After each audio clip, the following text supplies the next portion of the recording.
Friends இந்த கேக்க பாருங்களா, பார்க்கவே எவ்வளோ ஒரு சூப்பராக இருக்குது. டேஸ்ட் பார்த்தோன்னா அந்தளவுக்கு சூப்பராக இருக்கும். இங்கே பாருங்கள், வெளில எடுக்கும்போது எந்த அளவுக்கு நல்லா சாஃப்டாக இருக்குது பார்த்தீங்களா? இங்கே பாருங்கள், அந்த அளவுக்கு நல்லா சாஃப்டாக இருக்கும். குழந்தைங்களாம் விரும்பி சாப்பிடுவாங்க. கடையில் போய் காசு கொடுத்து வாங்குறத விட இதுக்கப்புறம் உங்கள் குழந்தைங்க கேட்டால் இந்த மாதிரி வீட்டிலே பண்ணி கொடுங்க, அவங்க விரும்பி சாப்பிடுவாங்க. டேஸ்ட்டும் அந்தளவுக்கு நல்லா சூப்பராக இருக்கும்.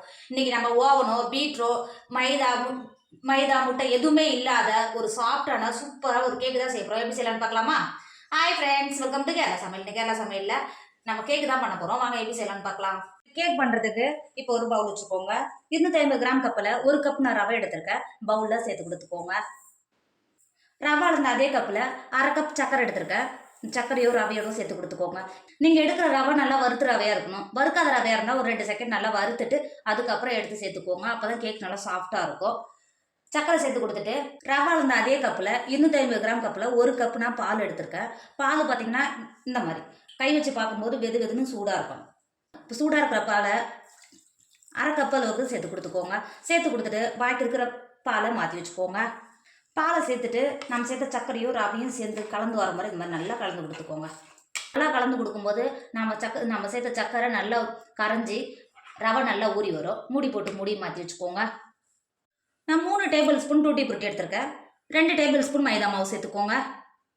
இந்த மாதிரி நீங்கள் மைதா மாவு சேர்க்கும் போது ஒன்றோடு ஒன்று ஒட்டாமல் இருக்கும். டூட்டி புருட்டின மாவோடு சேர்க்கும் போது மைதா மாவு சேர்த்துட்டு இந்த அளவுக்கு நல்லா கலந்து கொடுத்துக்கோங்க. இந்த அளவுக்கு நல்லா கலந்து கொடுத்துட்டு டூட்டி புருட்டியை மாற்றி வச்சுக்கோங்க.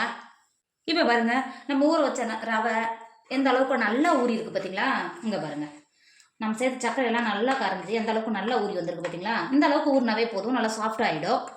இப்போ ஒரு மிக்ஸ் ஜார் எடுத்துக்கோங்க. நம்ம ஊற வச்சு எடுத்து வச்சுருக்கோம்ல ரவையை மிக்ஸ் ஜாருக்கு மாற்றி கொடுத்துக்கோங்க.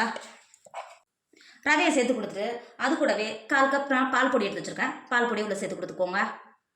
பால் பவுடர் சேர்த்து கொடுத்துட்டு அது கூடவே 1/4 கப் வெண்ணிலா கஸ்டர்ட் பவுடர் எடுத்திருக்கேன். இப்போ உள்ள சேர்த்து கொடுத்துக்கோங்க.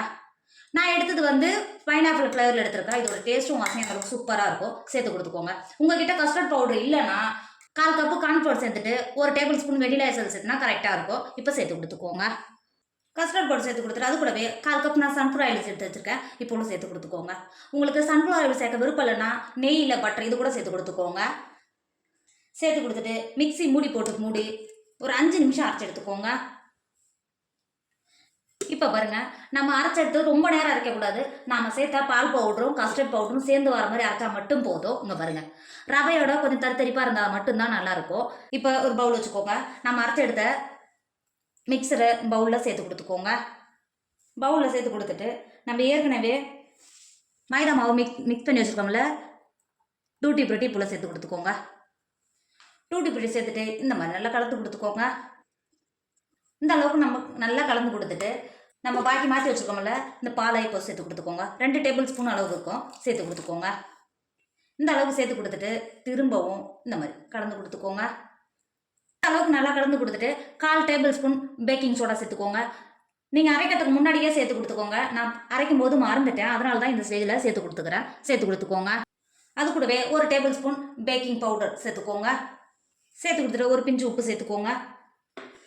சேர்த்துட்டு திரும்பவும் நல்லா கலந்து கொடுத்துக்கோங்க. நம்ம சேர்த்தா பேக்கிங் பவுடர் பேக்கிங் சோடா எல்லாம் சேர்ந்து கலந்து வர மாதிரி இந்த நல்லா கலந்து கொடுத்துக்கோங்க. இந்த அளவுக்கு நல்லா கலந்து கொடுத்துட்டு நான் 7 இன்ச்சு வர கேக் ட்ரேயில் நெய் தடவி பட்டர் பேப்பர் சேர்த்து வச்சுருக்கேன். நம்ம கலந்து வச்சுருக்கிற கேக் பேட்டரியை கேக் ட்ரேக்குள்ளே சேர்த்து கொடுத்துக்கோங்க. இந்த மாதிரி கேக் ட்ரே சேர்த்து கொடுத்துட்டு மேலே பார்க்குறதுக்கு அழகாக இருக்குன்றதுக்காக கொஞ்சமாக டூட்டி புருட்டியாக மாற்றி வச்சுருந்தேன். இந்த அளவுக்கு சேர்த்து கொடுத்துக்கோங்க.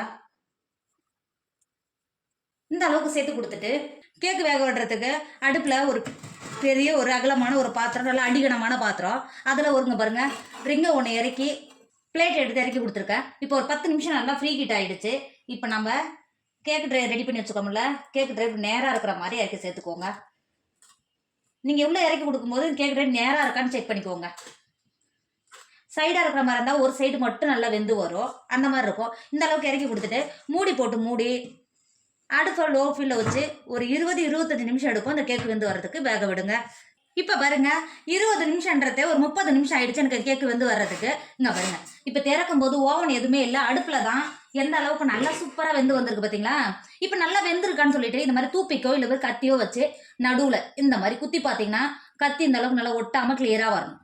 குத்தி பார்க்கும்போது இங்கே பாருங்க கத்தி எதுவும் ஒட்டாமல் எந்த அளவுக்கு கிளியராக இருக்குது பார்த்தீங்களா? இப்போ கேக் நல்லா வெந்துருச்சு. இப்போ வெளில எடுத்து ஒரு 10 நிமிஷத்துக்கு ஆற விடுங்க. இப்போ பாருங்க நம்ம கேக் வெளில எடுத்து ஒரு 10 நிமிஷம் ஆயிடுச்சு. எந்த அளவுக்கு நல்லா ஆறி இருக்கு பார்த்தீங்களா? எடுக்கிறதுக்கும் உங்களுக்கு ஈஸியாக வரும். இங்கே பாருங்க பட்டர் பேப்பர் எடுக்கிறதுக்கு எவ்வளோ ஈஸியாக வருது பார்த்தீங்களா? கொஞ்சம் கூட ஒட்டாது. இப்போ கேக்கை வெளில எடுத்துக்கோங்க. இப்போ வெளில கேக் எடுத்துட்டு இந்த மாதிரி கேக் கத்தியை வச்சு கட் பண்ணிக்கோங்க. கட் பண்ணுறதுக்கு அந்தளவுக்கு நல்லா சாஃப்டாக இருக்கும். இப்போ பாருங்கள் கட் பண்ணுறதுக்குள்ளே பாதி கேக்கு காணாமல் போயிடுச்சு. அந்த அளவுக்கு நல்லா சாஃப்டாக இருக்கும். குழந்தைங்களாம் விரும்பி சாப்பிடுவாங்க. கட் பண்ணுறதுக்கும் அந்த அளவுக்கு நல்லா ஸ்மூத்தாக இருக்கும். இங்கே பாருங்கள்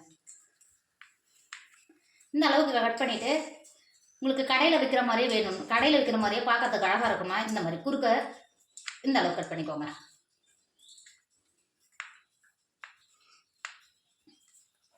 இப்போ பாருங்க கட் பண்ண பீஸ்லேருந்து ஒரு பீஸ் எடுத்து காட்டுறேன். எந்த அளவுக்கு நல்லா சாஃப்டாக இருக்குது பார்த்தீங்களா?